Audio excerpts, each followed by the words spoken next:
Comment avoir une bonne vie de famille? Si vous avez une bonne vie de famille, vous serez proches les uns des autres et vous éviterez les conflits pouvant vous empêcher d'être heureux.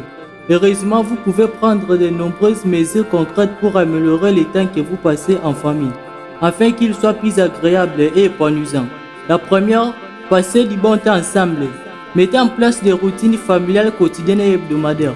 Mangez, couchez-vous et faites des activités régulières en famille selon un planning fixe. Les rituels et les routines aident à établir une identité familiale, à réduire le stress et à créer un environnement stable et rassurant. En plus d'améliorer la communication, vous pouvez intégrer des réunions de famille régulières dans votre routine. Si possible, limitez votre travail aux horaires de travail et focalisez-vous sur votre famille lorsque vous êtes avec elle. Et la deuxième, fêtez divers événements ensemble. Établissez une tradition selon laquelle vous faites les anniversaires et les fêtes en famille.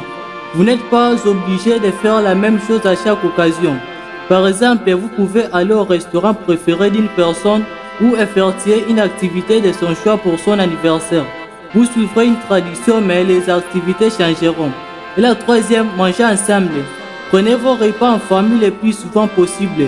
Étant donné que les parents travaillent et que les enfants pratiquent des activités extrascolaires, il peut être difficile de prendre le petit déjeuner et le dîner ensemble tous les jours. Mais manger en famille autant que possible, les repas sont très importants dans la routine et peuvent vous aider à faire partie de la vie des autres membres.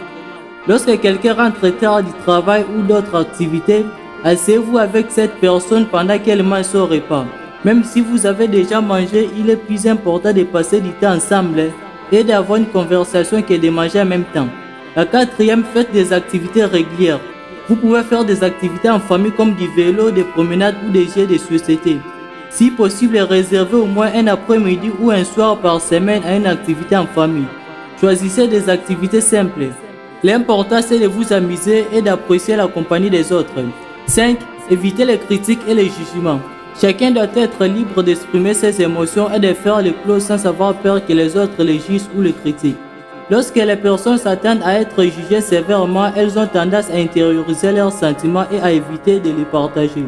Si vous êtes parent, faites des critiques positives et constructives et essayez de dissuader vos enfants de se juger durement. Ne dites pas « non, ce n'est pas comme ça qu'il faut faire ». Dites plutôt quelque chose comme « c'était un bon effort, mais laisse-moi t'aider à le faire correctement ». Et le sixième, soyez à l'écoute. Écoutez activement les membres de votre famille. Pour cela, vous devez assimiler ce qu'ils vous disent et leur montrer que vous les écoutez attentivement. Regardez-les dans les yeux, honchez la tête et dites des choses comme « je comprends » lorsque c'est approprié. N'essayez pas de prévoir ce que vous allez dire ensuite. Contentez-vous d'écouter. Ne donnez pas non plus d'avis ou de conseils avant que l'autre personne ait fini de parler.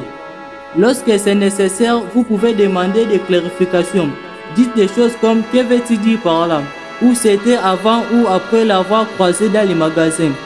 Pour pratiquer une écoute active, vous devez poser votre téléphone lorsque quelqu'un vous parle. Ne consultez pas vos messages ou les réseaux sociaux, surtout si vous êtes en train d'avoir une conversation sérieuse. Et la septième, exprimez votre amour. Les petits témoignages d'affection verbaux et non verbaux peuvent être très appréciés. En plus de dire aux membres de votre famille que vous les aimez, essayez de trouver des petites façons personnelles de les montrer que vous tenez à eux. Employez des mots courts comme s'il te plaît et merci pour que les échanges soient positifs. Le simple fait de faire un câlin à vos parents et de leur dire que vous les aimez leur transmettra un message très puissant. Si votre frère ou votre sœur fait ses devoirs et que vous voyez un verre vide sur son bureau, vous pouvez proposer de lui chercher de l'eau.